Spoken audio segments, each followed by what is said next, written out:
O nosso palestrante eu conheci em 2019, então ele é um cara bem legal. Ele é programador, professor, empreendedor, ativista de software livre e de dados abertos, desenvolvedor e gerencia projetos de captura de análise de dados públicos, majoritariamente com Python e PostgreSQL. Ele adora compartilhar conhecimentos e colabora com a comunidade de jornalismo de dados brasileira. E é fundador do portal de dados abertos Brasil.io. E quando ele está programando, ele prova e toca, gosta de viajar, né? Ele prova e toca cafés especiais. E seja bem-vindo, Álvaro. Cara, feliz em te ver. Boa tarde. Muito bom, obrigado, Jailson. Cara, estou aqui com o meu cafezinho. Deixa a palavra agora com você e eu vou estar aqui só ouvindo. Maravilha, muito obrigado. Pessoal, compartilhar aqui a tela com vocês. Então, hoje eu vim falar de Postgres. É um tema bem interessante, eu utilizo bastante o Postgres em vários projetos e queria compartilhar um pouquinho aqui, principalmente do que eu vejo as pessoas fazendo que poderia, enfim, ser melhor, né? Poderia ser mais eficiente. Infelizmente não vai dar tempo para falar muita coisa super avançado, mas eu separei aqui algumas coisas que eu percebo que as pessoas em geral acabam cometendo alguns erros, né, comuns em projetos, e separei um espaço para demonstração também, para mostrar um pouquinho de código para vocês. Esses slides aqui vão estar disponíveis logo, tá? Então, quem quiser me seguir aí nas redes, eu vou publicar depois o link no Twitter. Eu subo aqui os slides, o código que eu vou mostrar também para o GitHub, beleza? Bom, o que eu preparei aqui então? Primeiro, por quê, né? Por que saber sobre Postgres? Por que, né, enfim, aprender mais sobre o banco de dados? Será que não é melhor aprender mais sobre Python, sobre o framework que a gente está utilizando, do que sobre essas outras coisas de infraestrutura que não estão diretamente, né, no nosso dia a dia? Daí vou falar desses erros comuns, tá? Vou mostrar também, né, código ao vivo aqui, fazer algumas demonstrações para mostrar para vocês, enfim, algumas diferenças, né, principalmente na questão de eficiência, e vou mostrar um pouquinho também como ir além. Vou citar aqui um monte de coisa que espero que vocês depois, aí, quem tiver interesse, procure, porque não dá para esgotar esse assunto assim em uma palestra. Então tem muita coisa legal que dá para aprender sobre o Postgres. Bom, eu, antes de mais nada, só para falar aí, acabei não me apresentando para pessoas que não conseguem me ver aqui. Eu sou um homem branco, de barba, estou com uma camiseta branca escrito Resista como uma araucária, e eu já estou envolvido com software livre há bastante tempo, né? Desde 2004, comecei a aprender Python em 2005, essa é a minha 13ª Python Brasil, já co-organizei uma Python Brasil, inclusive, quando eu morava em Niterói, no Rio, e hoje, enfim, eu trabalho desenvolvendo projetos majoritariamente, né, de dados abertos com Python. Então tem uma grande experiência e gosto muito da comunidade Python e estou muito feliz de estar participando de mais uma Python Brasil, né, que espero que na próxima a gente possa se ver todo mundo aí, né, presencialmente em Manaus. Bom, eu tenho uma empresa hoje que é uma empresa pequena, somos 5 pessoas no total, chamada Pythonic Café. A gente trabalha desenvolvendo nesses projetos aí de dados abertos, software livre, né? Como eu falei, principalmente com Python e com Postgres. E eu criei, né, fundei o Brasil.io, que é um portal de dados abertos mais acessíveis, né? Dentro, obviamente, da empresa, a gente desenvolve outras coisas além do próprio Brasil.io. Né? Tem projetos com base de grafos, com um monte de coisa legal. E a gente usa o Postgres para tudo, praticamente. Bom, então, para começar, por que Postgres? Primeiro, porque é software livre. Né? Eu não me sinto confortável em utilizar um software, banco de dados, né, que não seja livre. Na verdade, eu tento utilizar software livre em tudo na minha vida, tento contribuir com software livre, tento liberar o código de tudo que eu faço, e em termos de banco de dados, acho que não faz sentido escolher um banco que não seja software livre. Né? Segundo, que o Postgres tem uma comunidade incrível. Dentro, né, dos softwares de banco de dados que eu conheço, eu gosto bastante da comunidade Postgres. É uma comunidade que talvez não seja tão grande quanto a comunidade Python, mas tenta ser bem inclusiva também. E tem pessoas assim incríveis, né, nessa comunidade. Inclusive tem a comunidade local brasileira também, com um evento de Postgres aqui no Brasil. E terceiro, eu gosto de olhar o Postgres como uma solução para vários problemas. Né? Então, você não precisa, por exemplo, ter um banco relacional separado de um banco não relacional, né, para guardar lá seus JSONs, por exemplo. dados não estruturados, você não precisa ter uma outra solução, por exemplo, para fazer busca, né? Óbvio que, dependendo do caso, pode ser que você queira, né, ter outros softwares para fazer isso, mas o Postgres acaba resolvendo muitos problemas, enfim, e aí você tem lá uma pecinha, né, que resolve um monte de coisa. Então, eu gosto muito da versatilidade dele por conta disso. Tá, mas por que aprender sobre o Postgres? Beleza, o Postgres é legal e tal, mas por que né, eu, pessoa que desenvolve software, deveria aprender mais sobre banco de dados e não mais sobre programação, sobre bibliotecas e tudo mais? Bom, primeiro que eu acho que tem muito a ver com a eficiência de recursos, né? No fim das contas, alguém vai ter que pagar a conta da infraestrutura, né? Muitas vezes é o seu cliente. Pode ser que o seu cliente não tenha dinheiro sobrando para isso.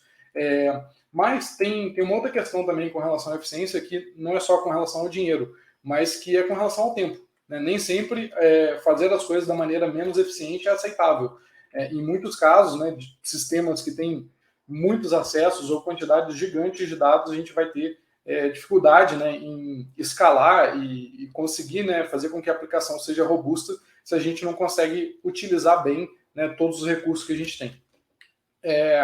E aqui, nessa parte de recursos, eu queria só fazer um adendo que, assim, eu vejo muita gente usando computação em nuvem e tudo mais. Eu já sou de uma época um pouco anterior a isso e sempre gostei de entender como que as coisas funcionam, né? Por que funciona assim, como que eu configuro o meu próprio servidor, né? Como é que eu instalo lá o Debian, enfim, vou rodando as coisas e tal. E por conta disso, eu até prefiro soluções em que eu tenha mais controle, né? Então, eu acabo não utilizando soluções, por exemplo, de Postgres na nuvem.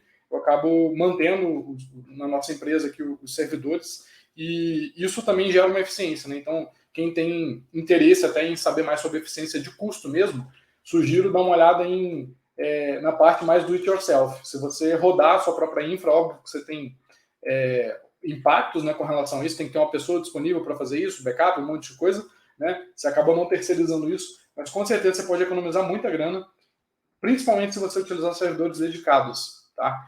E isso é algo que eu não vejo muito as pessoas em geral quebrarem essa barreira, né? Então, o meu objetivo com essa palestra aqui também é provocar um pouquinho para que a gente saia um pouco dessa bolha de que, eu sei Python, né?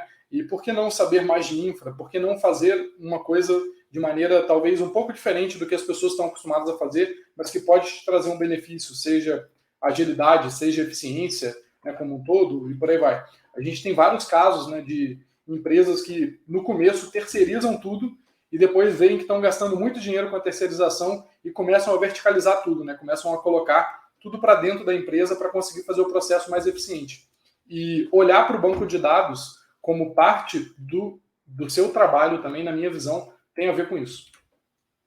Bom, como eu comentei aqui, evitar resolver problemas mais rapidamente, né? Com certeza, se você souber mais sobre o banco que você está trabalhando, você vai conseguir ter muito mais agilidade, né, no desenvolvimento da aplicação, não ficar batendo cabeça com algumas coisas que talvez não sejam necessárias. Uma outra coisa é que sistemas de gestão de bancos de dados são muito diferentes, né? Não é só você pegar lá a sua aplicação Django e trocar no settings.py de Postgres para MySQL ou de Postgres para SQLite e tá tudo bem. Não, eles têm funcionalidades diferentes, eles se comportam de maneira diferente, né? O planejador, né, de execução das consultas de cada um deles é bastante diferente. Então, faz sentido em alguns casos, se você estiver usando Postgres, criar alguns índices. Se você estiver usando MySQL, criar outros índices diferentes, né, em outras colunas. Enfim, e é importante, na minha visão, aprender um pouco mais sobre isso. Da mesma forma que você vai aprender a utilizar uma biblioteca Python nova, que vai fazer algo de maneira mais eficiente, é importante também entender esse outro software que não é Python, mas está lá, né, disponível para a gente utilizar. A gente utiliza sempre nos nossos projetos aí, principalmente projetos web. Bom, essa provocação toda minha tem a ver com esse conceito de full cycle developers, né? Em que esse post que foi famoso aí, ficou famoso por conta da Netflix, a ideia geral é que você consiga manter, né, o que você desenvolveu, de certa forma, né? Que você consiga operar aquilo. Então, você se torna eternamente responsável pelo código que você desenvolve, né? E pela infraestrutura que esse código, digamos assim, impacta. Não só a infra, mas os usuários também. Então, eu acho que tem bem... saber sobre o banco de dados está bem alinhado com isso tudo, né? O código que eu estou fazendo lá para aquela view, né, ou daquela API, ele tem, né, um impacto em várias outras coisas. Bom, então vamos falar aqui de alguns erros comuns para começar. E aí, eu já cometi esses erros, tá, gente? Não estou dizendo aqui que eu estou certo e necessariamente vocês estão errados, tá? Mas são coisas que eventualmente eu vi que são padrões que não necessariamente são bons a gente perpetuar, né, nos projetos. A primeira coisa para começar é usar a versão diferente. Então, assim, não só o Postgres, mas qualquer software que a gente está desenvolvendo, se a gente usa a versão diferente, a gente pode eventualmente ter comportamentos totalmente diferentes, né? Por exemplo, em algumas versões do Postgres a gente tem melhorias assim absurdas com relação ao desempenho, espaço ocupado pelos índices, até comportamento mesmo, né? Correção de alguns bugs. Então, é importante utilizar a mesma versão que você está lá em produção, você utilizar no seu ambiente de desenvolvimento e no seu ambiente de testes também. Eu já vi muita gente, né, que, eu rodo aqui o Postgres na minha máquina e é isso aí. Mas não se preocupa em saber que, por exemplo, em produção está rodando a versão 11, a versão 12, e na sua máquina você já está rodando a 14, porque você instalou lá a versão mais nova. Outra coisa, tem gente que roda os testes com SQLite para poder, por exemplo, você tem a aplicação em Django, né? Tem muitas pessoas que acabam utilizando os settings de testes, colocando o SQLite, porque os testes rodam mais rápido. E isso é um tiro no pé, acreditem em mim. Vocês com certeza não vão pegar erros que vocês poderiam pegar, né, se vocês rodassem exatamente com o banco de dados correto. A solução possível que eu acabo utilizando nos projetos é usar um Docker Compose, em que a gente coloca lá, né, a versão do container que a gente está utilizando e pronto. Então, cada pessoa que for desenvolver aquele projeto vai entrar, vai colocar lá Docker Compose up, vai rodar, né, os containers da mesma versão. Eventualmente, até se tiver alguma modificação, por exemplo, tem versões do Postgres que eu acabo instalando extensões e várias outras coisas, e a gente pode criar imagens, né, específicas para aquele projeto, mas é importante que eu tenha como garantir que todas as pessoas vão estar rodando a mesma versão, e essa versão é a que vai estar rodando também em produção, né? Óbvio que isso daqui tem a ver também com documentação do projeto e tal, mas é um erro bem comum que eu vejo muita gente cometendo. A segunda coisa é não monitorar. Então, uma coisa que eu acho muito importante é a gente ter noção, né, se as consultas estão demorando para serem processadas, da mesma forma que a gente monitora SEO, né, enfim, para ficar bem ranqueado lá nos motores de busca, é importante monitorar também se as consultas estão sendo executadas rapidamente, quais consultas estão demorando mais, né, quais consultas ou quais tipos de consultas são mais executadas, porque é para essas que a gente vai olhar mais, né? Então, e aí, nesses casos, a gente acaba identificando índices, né, que a gente poderia criar na base de dados pelo uso da aplicação. Então, por exemplo, meus clientes utilizam muito um tipo específico de filtro que impacta diretamente em duas colunas de uma tabela que inicialmente eu não previa que essa tabela fosse ser utilizada desse jeito. Mas olhando para esse uso, eu consigo identificar quais são os índices que eu tenho que criar, né? Tem até um conceito interessante, né, de você deixar os usuários utilizarem para depois você ir fazendo as otimizações, utilizado no urbanismo, né? Tem alguns parques que as pessoas, na hora de montar lá, né, enfim, arquitetar a solução ali do parque, do layout, deixam um tempo as pessoas utilizando o parque para saber quais caminhos que elas vão fazer, por exemplo, em cima da grama e tal, e aí depois transformam realmente aquilo ali num caminho, né? Então, dá para a gente fazer isso com banco de dados também. Mas para isso a gente precisa monitorar, para isso a gente precisa ter estatísticas, né, sobre utilização. Uma possível solução aí para quem quiser começar a brincar com isso, além de habilitar lá as estatísticas do Postgres, é utilizar o PG Hero. O PG Hero é uma aplicação web que você basicamente coloca o URI de conexão do Postgres e ele se conecta lá e ele fica vendo, né, monitorando isso daí tudo e te mostra, olha, você tem alguns índices que estão duplicados, né, que você não precisaria ter, né, dois deles, eles vão acabar ocupando espaço a mais. Você tem dois índices aqui sugeridos, porque essa consulta aqui está muito lenta, ela está rodando muitas vezes, e se você tivesse, né, por exemplo, esse índice nessas colunas aqui, você conseguiria agilizar essas consultas. E por aí vai. Então, recomendo bastante aí utilizar o PG Hero. Ele não é feito em Python, mas é uma aplicação super útil para utilizar, para entender, né, a utilização do seu banco de dados. Eu costumo colocar o PG Hero em banco de dados de produção e é muito, muito, muito útil. Costumo dizer que é até melhor do que a Debug Toolbar, né, que a gente só tem quando a gente abre lá o Django e coloca Debug Toolbar, a gente acaba vendo só o que está rodando aqui na nossa máquina, né? Mas isso não reflete diretamente o que os usuários fazem ou o que os usuários mais fazem no dia a dia, né, no banco. E no final das contas é isso que importa. Bom, um outro erro que eu vejo muito a galera cometer é não saber SQL. Tem, inclusive, já ouvi papo aí de gente achando que, não, como o Django tem um ORM, né, ou estou utilizando o SQL Alchemy, ou qualquer outra camada de abstração do banco de dados, eu não preciso saber SQL, não vou sujar minhas mãos com SQL, e SQL, enfim, é algo que já é do passado, a gente não precisa mais saber, eu preciso só saber utilizar, né, a interface Python desse negócio aqui, que é o ORM, ou a biblioteca lá que eu estou utilizando. E isso é um erro porque, no fim das contas, o que o Django, o ORM do Django faz, ou o que o SQL Alchemy faz, ou qualquer camada de abstração vai fazer, no fim das contas, é criar uma consulta SQL e mandar para o banco de dados. Então, se você não entender bem de SQL, provavelmente você não vai conseguir entender por que algumas coisas estão sendo feitas do jeito que elas são feitas, e isso com certeza vai atrapalhar um pouco no processo de entender, por exemplo, por que uma consulta está lenta, entender como que você poderia talvez melhorar essa consulta. E aí, SQL, assim, para aprender o básico, eu acho que é uma linguagem super simples, né? Comparando com Python, por exemplo, putz, se você souber select, where, algumas coisinhas básicas, você já pega, né, a estrutura muito rapidamente. Então, para quem não sabe SQL aí, eu coloquei aqui o link de um curso grátis que eu dei para jornalistas de introdução a SQL para análise de dados, né?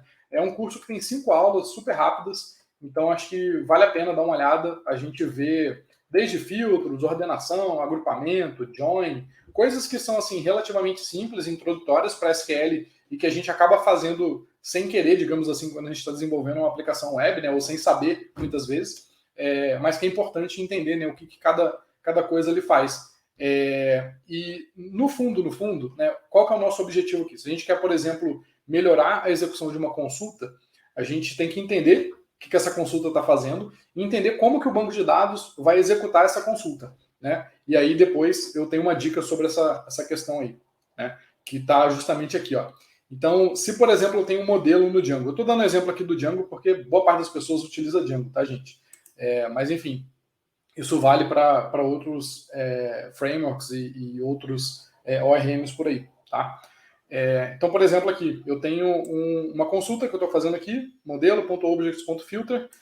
Se eu utilizar o ponto .query e der um print nisso, eu consigo ver exatamente a consulta SQL, né, que esse query set aqui vai gerar para mim.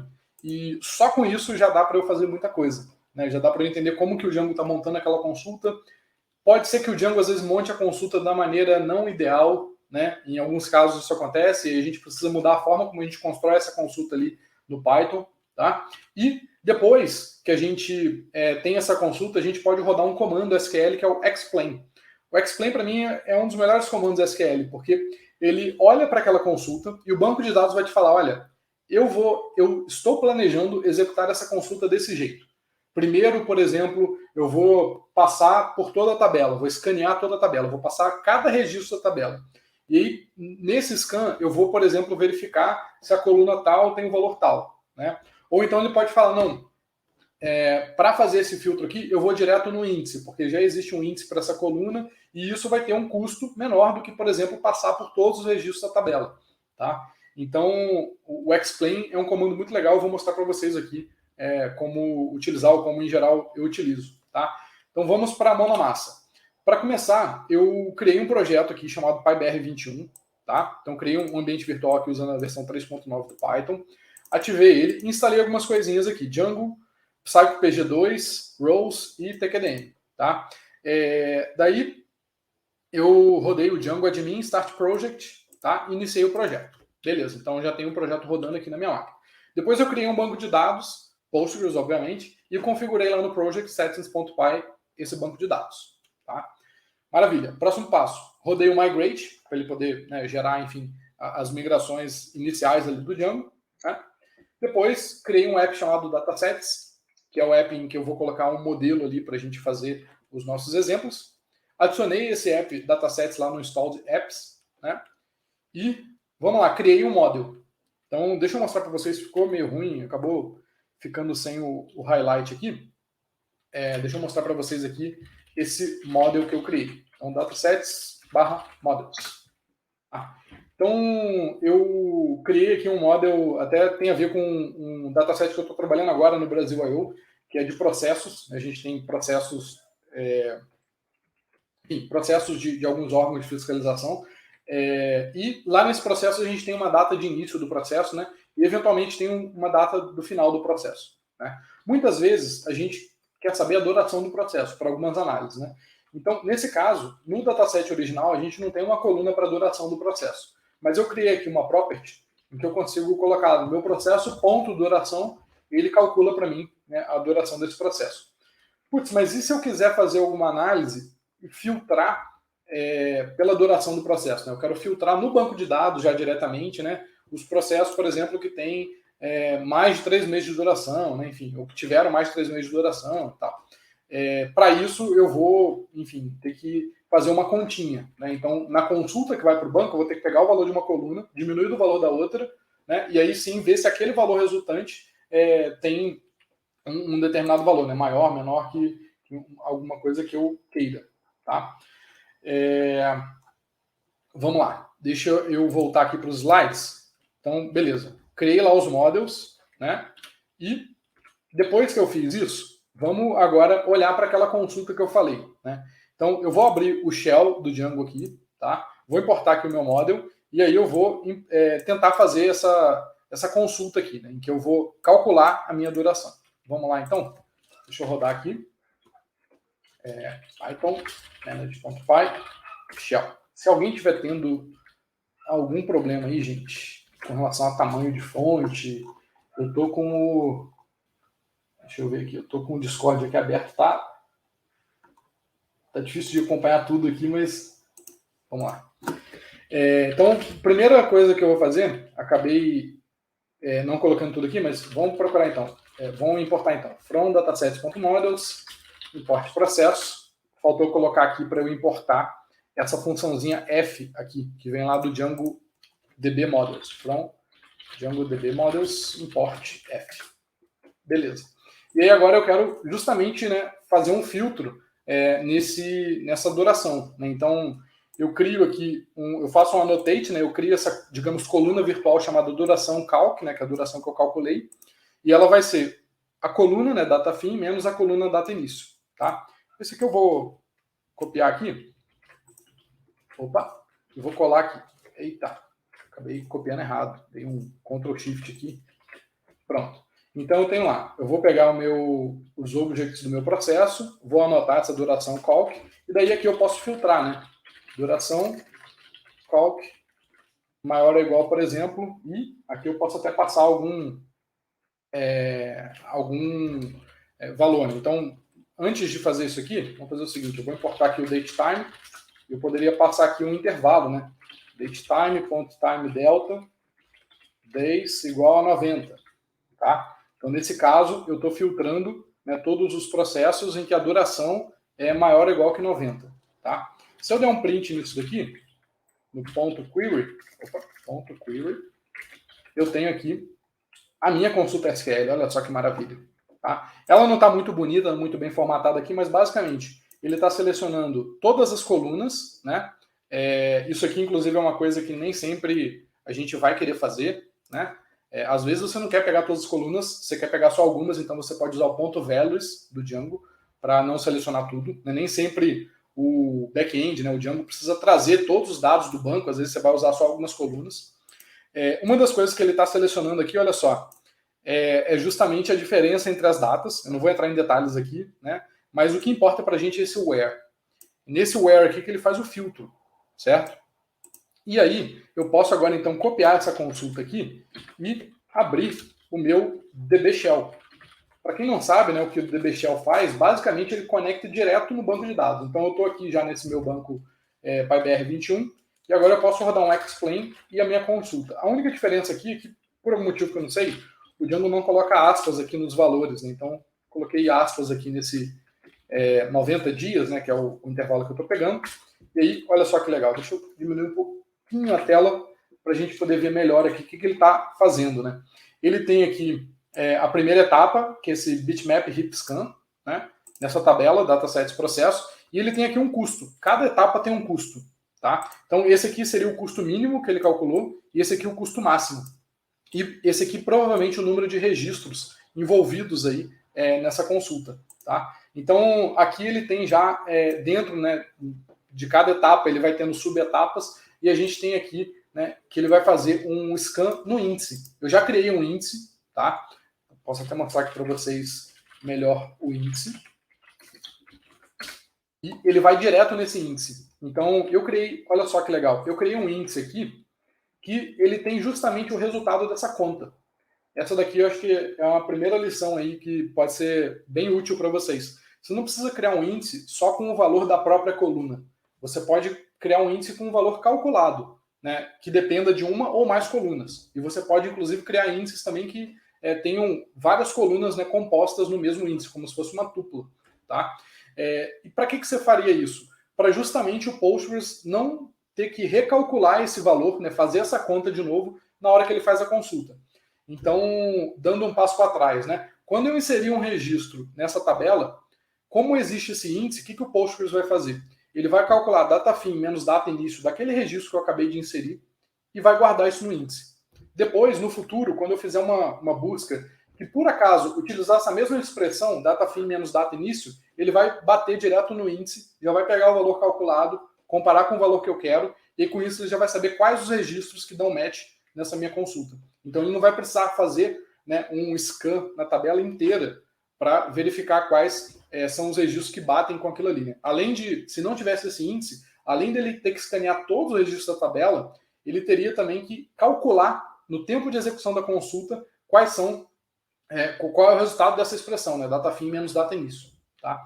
Então nesse caso aqui, eu criei esse índice que o nome é duração calc, e ele tem aqui justamente essa expressão. Tá? Então, olha só, nossa consulta aqui, dessa forma, ela está bem otimizada. Se eu não tivesse feito esse índice, se eu não tivesse criado esse índice, esse query plan aqui seria bem diferente. Tá? Então, eu poderia até deletar aqui o índice, enfim, mostrar para vocês todo o processo, mas como a gente não tem muito tempo aqui, eu não vou fazer isso não. Tá? Mas confiem em mim que essas etapas aqui, ó, seriam bem diferentes se a gente não tivesse aquele índice ali. Tá? Basicamente, ele teria que fazer, né, escanear todos os registros, pegar todas as colunas, calcular e depois selecionar os registros que ele vai me devolver, para aí sim, né, começar o processo de devolver os registros para o Django. Beleza? Bom, então fica aí a primeira lição, que é, além de usar o explain, né, para entender o que o banco de dados pretende fazer com aquilo ali, também utilizar os índices, enfim, que importam realmente, né, com valores que importam na hora de fazer, na hora da execução das suas consultas. Beleza. Eu até coloquei o slide aqui, mas enfim, já falei sobre como criar os índices corretos, né? Eu não coloquei aqui tantos detalhes sobre isso, pessoal, mas existem tipos de índices diferentes também, tá? Então, nem sempre você vai querer criar, por exemplo, deixa eu voltar aqui, esse índice aqui é um índice comum, tá? Eu posso ter no Postgres vários tipos, né, de várias maneiras de armazenar esse índice, e isso vai impactar não só no tamanho do índice, mas também na forma como ele vai buscar esses dados depois no índice e, obviamente, no desempenho desse índice. Tá? Então, eu sugiro vocês olharem depois os índices do tipo B-tree, GIN, GIST, enfim, tem vários índices diferentes para várias coisas diferentes e é importante, na minha visão, saber cada um deles, porque em alguns casos você não vai ter um desempenho satisfatório só utilizando o models.index normal. Tá? O Django tem uma série de adições, né, nesse DjangoDB aqui, que são específicas para o Postgres. E daí vocês conseguem importar esses índices que só vão existir no Postgres, que não tem outras bases de dados. Tá? Mas aí fica para casa depois para vocês lerem aí mais sobre esses outros tipos de índices.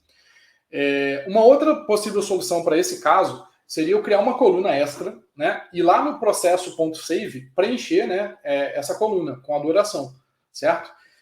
Porém, isso traria um processamento extra no back-end, né? E eu, particularmente, não gosto de ficar sobrescrevendo um método save, porque, em alguns casos, pode ser que ele não seja utilizado, né? Tipo durante migrações ou, enfim, em alguns outros momentos.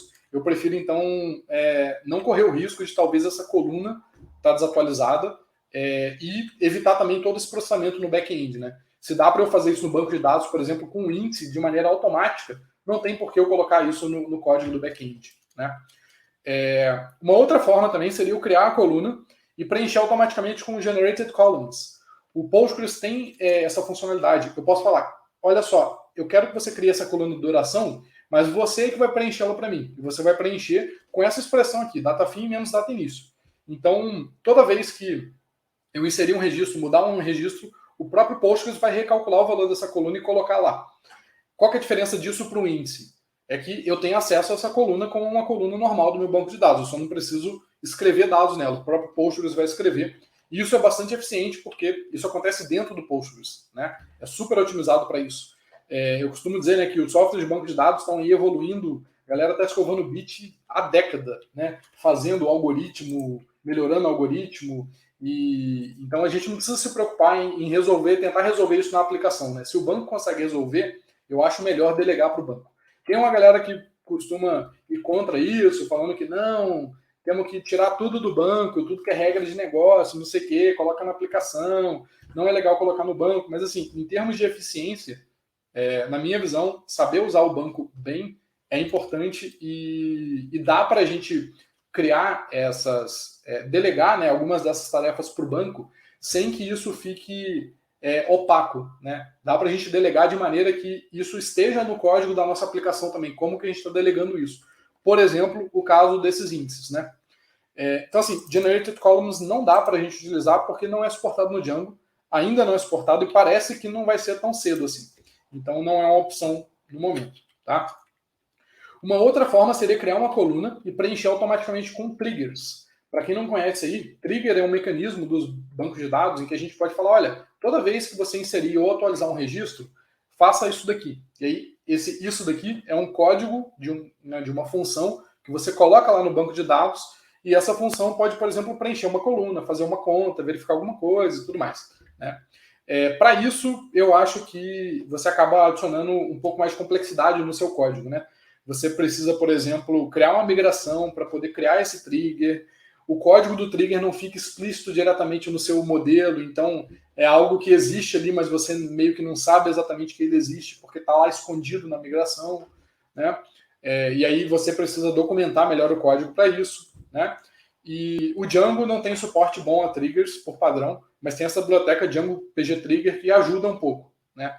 Nesse caso específico, eu preferi fazer com índice, porque eu não preciso ficar acessando essa coluna toda hora, e toda vez que eu quiser saber a duração, eu criei, nesse exemplo aqui, aquela property duração, em que eu acesso diretamente a duração calculada pelo próprio Python, né? Mas em alguns casos faz sentido usar trigger, tá? Por exemplo, se você precisa popular um full text search, alguma coisa assim, é importante usar trigger. Bom, vamos lá. Uma outra coisa também que a galera, em geral, não faz é teste de carga. E aí, nesse caso, você pode utilizar uma biblioteca chamada Model Bakery, que é, inclusive, criada e mantida por brasileiros, né? Ela te ajuda a criar valores aleatórios e preencher os seus models, principalmente para testes, né? E você pode utilizá-la para gerar, né, registros falsos, digamos assim, né, dentro do seu banco e aí depois rodar as consultas com muitos registros, né? Uma coisa que eu acho importante entender aqui é o seguinte: o planejamento que o banco de dados vai fazer, né, e a forma como ele vai executar uma determinada consulta pode mudar dependendo dos dados que você tiver na tabela. Então, se eu tenho uma consulta A e a minha tabela tem 10 registros, o banco vai executá-la de uma forma. Se eu pego essa mesma consulta A na mesma tabela, só que agora a tabela com 1 milhão de registros, pode ser que o banco execute ela de uma maneira completamente diferente. Por quê? Porque o banco mantém estatísticas sobre os dados que estão na tabela, tá? E é importante a gente entender isso, porque não necessariamente o banco vai fazer o que a gente espera, não necessariamente ele vai usar o índice que a gente achava que ele utilizaria. Por quê? Porque segundo as estatísticas que ele tem dos registros, tipo, essa coluna aqui, a maior parte dos registros é nula, então talvez não faça sentido eu utilizar esse índice por conta disso. Tem várias continhas já que o banco faz, baseado nessas estatísticas, para daí definir a forma como ele vai executar essa consulta. Tá? Então, por isso que é importante fazer teste de carga, né? Rodar o sistema na sua máquina com um registro ali que você mesmo colocou na mão, que você criou ali, isso provavelmente não vai executar no banco a consulta da mesma maneira como vai ser executada em produção, mesmo sendo a mesma consulta. Por quê? Porque as estatísticas da tabela são diferentes. Tá? E aí, nesse sentido, é importante também atualizar as estatísticas das tabelas. Né? O Postgres tem um negócio chamado auto-vacuum, que ele já faz esse vácuo, que é esse trabalho de fazer a limpeza, né, e olhar para as estatísticas, ele já faz isso automaticamente. Mas em alguns casos é importante a gente forçar ele fazer o vácuo para que ele atualize essas estatísticas de maneira mais frequente. Tá? Nem sempre ele vai atualizar o auto-vácuo no momento que a gente gostaria, e às vezes ele vai atualizar em momentos que a gente não gostaria também, e isso vai acabar impactando o desempenho do banco. Então é bom dar uma olhada e entender melhor como é que o auto-vácuo funciona. Tá? Uma das coisas que eu costumo fazer quando eu estou aqui no meu DB Shell, deixa eu abrir aqui, é rodar Vacuum, Analyze e o nome da minha tabela, nesse caso aqui, Datasets Processo. Tá? Ele vai rodar ali, inclusive, esse processo pode ser que ele demore, porque se você deletou muitos registros, ele vai fazer uma limpeza ali, ele vai tirar essas dead tuples, né? Vai meio que otimizar o espaço ali e vai já fazer uma análise estatística das colunas, de maneira que, na próxima vez que ele for executar uma consulta, provavelmente ele vai executar de maneira diferente. Então, se eu rodar esse Explain aqui depois de um Vacuum Analyze, pode ser que esse plano aqui mude. Tá? Nesse caso não mudou, mas pode ser que mude, porque daí o banco vai entender mais, vai aprender mais sobre os dados que estão naquela tabela. Ele não faz isso a cada insert, senão seria muito custoso, tá, rodar isso. Então esse processo no Postgres acontece de tempos em tempos. Vamos lá. Eu coloquei aqui um outro exemplo, né, de que como com SQL a gente consegue criar 1 milhão de registros com valores aleatórios em pouquíssimo tempo. Então, dentro do DB Shell aqui, eu vou colocar o _time, que ele passa a me falar agora quanto tempo cada coisa demora para ser executada. Eu vou colar aquela consulta que eu não vou explicar para vocês aqui, mas basicamente eu insiro 1 milhão de registros nessa tabela, de maneira forçada, né, sem ser pelo Django, com SQL, e ele vai me falar o tempo que isso demorou. Estou rodando aqui na minha máquina agora, isso está tudo local, tá, gente? Então, olha, demorou 5,3 segundos, quase que 5,4 segundos, tá? Para inserir 1 milhão de registros. Guardem esse número, 1 milhão de registros, 5,4 segundos, valores aleatórios, tá? Então, essa daqui é uma forma que eu acho muito eficiente da gente também trabalhar, enfim, com esse tipo de teste de carga, né? Se eu utilizasse o Model Bakery ou qualquer forma via Python, com certeza seria muito mais lento inserir 1 milhão de registros, teria que ficar esperando, fazer um outro cafezinho aqui, fazer um lanche, voltar, provavelmente não teria terminado ainda. Vamos lá que o nosso tempo já está quase acabando. Bom, uma forma de, inclusive, entender sobre os dados, né, e olhar para os dados, exportar os dados do banco e talvez abrir, né, num software de planilha, pegar uma amostra e tal. E para isso, aqui eu coloquei um exemplo, né? Eu tenho aqui uma consulta, select, data início, data fim, from, datasets, processo. Poderia colocar um where, um filtro, né, algum tipo de filtro, uma ordenação aqui, enfim. E depois eu posso já usar aqui o rows, que é uma biblioteca que eu criei, que tem uma interface de linha de comando, e tem esse PG export aqui, que ele automaticamente conecta no banco, roda a consulta, pega os dados e já joga para um CSV. E faz isso de maneira muito rápida. Então você não precisa criar um código dentro do Django para fazer isso, né? Nem usar diretamente aqui o DB Shell para isso. Eu vou rodar aqui só para vocês terem uma noção. Então eu criei essa variável query aqui no meu bash, né? Eu acho que eu não tenho essa variável database URL aqui definida, não. Eu vou então exportá-la aqui. Deixa eu ver aqui. Não. Acho que eu tenho ela aqui, ó. Tem ela aqui. Deixa eu copiar para cá.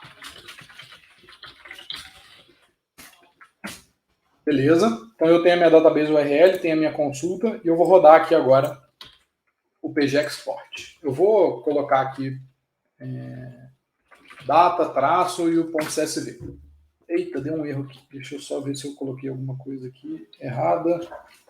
Eu acho que eu estou com uma versão que não vai rolar aqui. Ou não. A relation não existe. Sim. Desculpa, gente. Eu estou com o banco de dados errado aqui. Agora vai funcionar. Então, olha só. Em 1.2 segundo, ele criou esse CSV aqui para mim, que tem 2 milhões de linhas. Eu já tinha inserido 1 milhão aqui antes da palestra. Enfim, ele tem 2 milhões de registros em 1.2 segundos ele fez a extração aqui para mim. Se eu olhar, o arquivo tem 25 MB.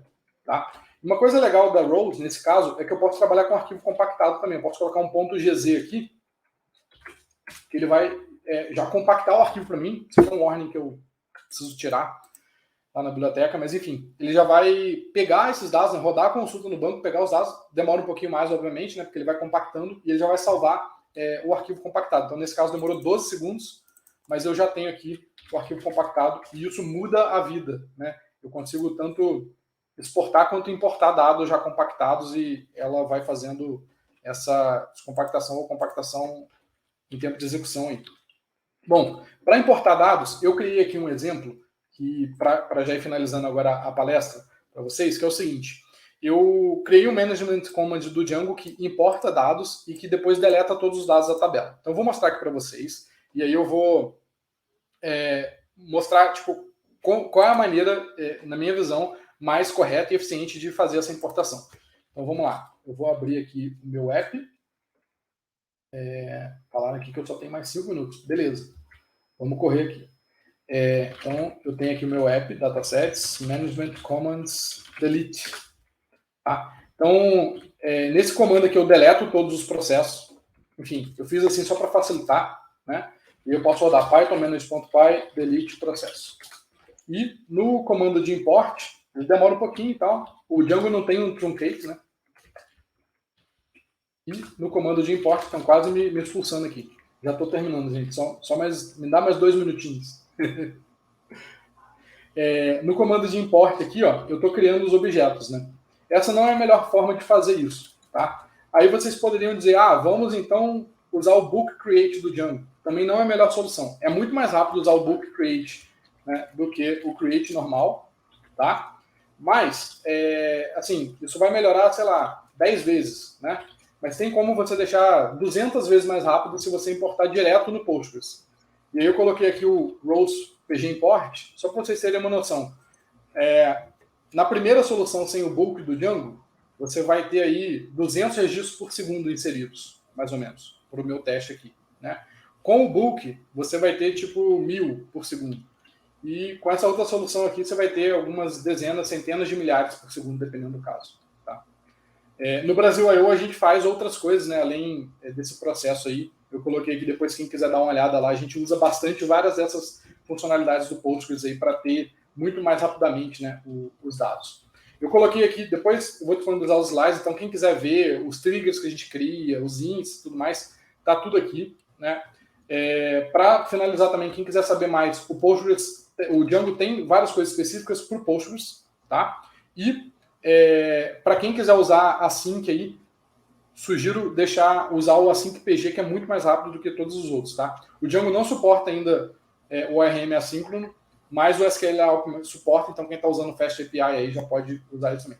Tem muito mais coisa, dá para tipo, rodar Python dentro do Postgres, dá para fazer um monte de coisa. Eu coloquei aqui alguns links para depois vocês darem uma olhada aí, porque dá para fazer muito mais coisa do que isso. E para acompanhar, coloquei alguns links no Twitter também para vocês seguirem algumas empresas, perfis aí interessantes. Quem quiser depois também pode olhar a PGConf Brasil. E é isso, pessoal. Eu não sei se eu tenho tempo agora para dúvidas, mas se eu não tiver, eu posso responder lá direto no Discord. Agora, acho que nosso tempo já está no limite mesmo. Mas tinha uma pergunta, né? Acho que você consegue responder lá pelo chat, né? Desde já, a gente quer agradecer bastante pela palestra.